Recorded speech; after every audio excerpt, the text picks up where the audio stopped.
저는 안식년 때 예루살렘에서 고난주간과 부활절을 보낸 적이 있습니다. 그때 그 정원 무덤이라고 하는 곳에서 부활절 연합 예배를 드렸습니다. 예루살렘에 가면 예수님의 빈 무덤이라고 주장하는 곳이 두 군데가 있습니다. 하나는 모든 사람들이 다 공식적으로 인정하고 있는 예수님의 빈 무덤, 성묘교회가 있는 곳. 성지순례 가면 필수적으로 가보게 되는 곳입니다. 그런데 또 한 곳, 여기가 진짜 골고다고 여기가 진짜 예수님의 무덤이라고 주장하는 곳이 또 한 군데가 있습니다. 정원 무덤이라는 곳입니다. 거기에 예수님의 빈 무덤이 있습니다. 거기 그 뜰에서 부활절 연합 예배를 드렸는데 그 예수님의 빈 무덤에 이런 문구가 달려 있습니다. He is not here, for he is risen. 그분은 여기 계시지 않는다. 그분은 부활하셨다. 예수님의 부활을 아주 가장 강력하게 증거하는 문구입니다.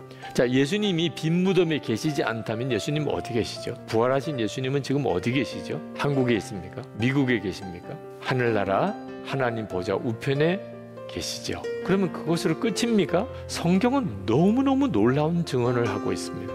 예수님은 하나님 보좌 우편에 계실 뿐만 아니라 예수님을 믿는 모든 성도들의 마음에 계시다는 겁니다. 여러분, 이것이 정말 기가 막히게 놀라운 증언이에요. 예수를 믿는 내 안에 부활하신 예수님이 계시다는 거예요. 여러분, 죽은 사람이 살아나는 거 놀라운 기적이죠. 산이 옮겨서 바다에 빠져오는 거, 그런 일이 벌어진다면 엄청난 기적이죠. 그러나 그 모든 기적보다도 더 놀라운 기적이 부활하신 예수님께서 성도들의 마음에 계시다는 겁니다. 지금 여러분에게 도대체 무엇이 필요합니까? 몸이 아파서 건강을 얻기를 원하십니까? 죽은 사람이 다시 살아나게 해주기를 원하십니까? 여러분, 재정적인 문제에서 여러분 좀 풀려나기를 원하십니까? 세상에서 여러분 성공하기를 원하십니까? 도대체 우리에게 무엇이 가장 중요한 것일까요? 부활하신 예수님이 진짜 내 안에 거하시는 것, 그거 아닙니까? 저는 그 사실을 깨닫고 하나님 앞에 고백하기를, 하나님, 저는 이제는 더 아무것도 원하지 않습니다. 정말 아무것도 원하지 않게 되었어요. 예수님께서, 부활하신 주님이 내 안에 거하시다면 그러면 충분하잖아요. 하나님 충분합니다. 주님이 나와 함께 계시다면 그러면 저는 이제 더 이상 아무것도 바랄 것이 없습니다. 부활하신 주님이 우리 안에 거하시는 것이 우리가 가장 갈망하는 것입니다. 그것이 우리의 삶 전체를 바꾸는 것입니다. 마리아가 그 가슴에 자기도 모르게 뜨겁게 차올랐던 그 기쁨, 달려갈 수밖에 없었던 그 기쁨이 바로 그 축복 때문입니다. 마리아가 그렇게 뛰어갈 수밖에 없었던 이유는 딱 하나 때문에, 부활하신 예수님이 마리아야 하고 자기 이름을 불러준 겁니다. 그리고는 마리아는 모든 게 달라져 버렸어요. 이런 경우를, 부활하신 예수님을 내 이름을 불러주시는 그런 음성으로 만나게 된 경우를 인격적인 만남이라고 말합니다. 예수님을 내가 만났다, 이런 고백인 거죠. 여러분, 부활하신 예수님과 인격적으로 만나셨습니까? 도대체 어떻게 하는 게 부활하신 예수님을 인격적으로 만나는 거죠? 사도 바울이 경험했던 것처럼 강력한 빛으로 오시는 주님을 만나면 그렇습니까? 불이 임하는 체험을 했다고들 표현하는데 그런 체험을 하면 인격적으로 만난 거겠죠. 주님이 주시는 음성을 정말 놀라운 어떤 우레 같은 소리로 들었다면 그러면 예수님을 인격적으로 만난 거겠죠. 그런 주님을 만나는 기록이 성경에도 나와 있습니다. 실제로 그런 체험을 통해서 예수님을 만나신 분들도 있어요. 그렇지만 모든 그리스도인들이 그렇게 할 필요는 없습니다. 빛으로 주님을 만나고 불이 임하는 체험으로 만나고 주님의 음성을 육성처럼 그렇게 듣는 것보다 비교할 수 없이 놀라고 강력한 체험이 모든 그리스도인에게 주어지기 때문에 부활하신 예수님이 내 마음에 임하셨음을 분명히 알게 되는 거예요. 아니, 예수님이 내 마음에 거하셨는데 이보다 더 어떻게 인격적으로 만납니까? 이 은혜가 우리 모두에게 임해 있어요. 예수를 믿는 사람이라면 누구에게나 부활하신 예수님이 그 마음에 임하여 계십니다. 그래서 부활신앙으로 사는 거예요. 부활의 생명으로 살게 되는 거예요.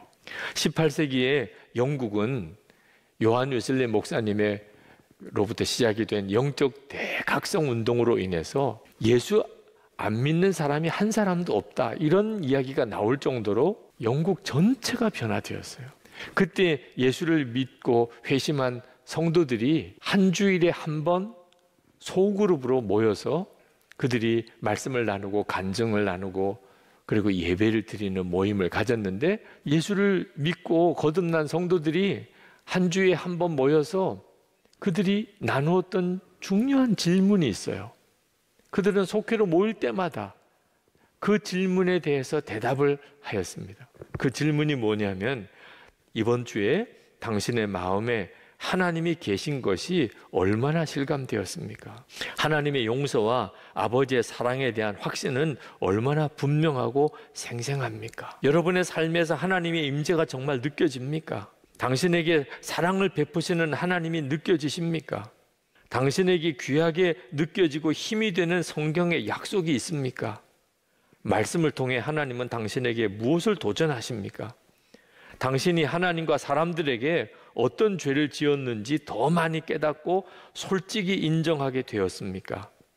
자신의 죄성을 절감할수록 하나님의 은혜가 더욱 느껴지고 감동과 위로가 되었습니까?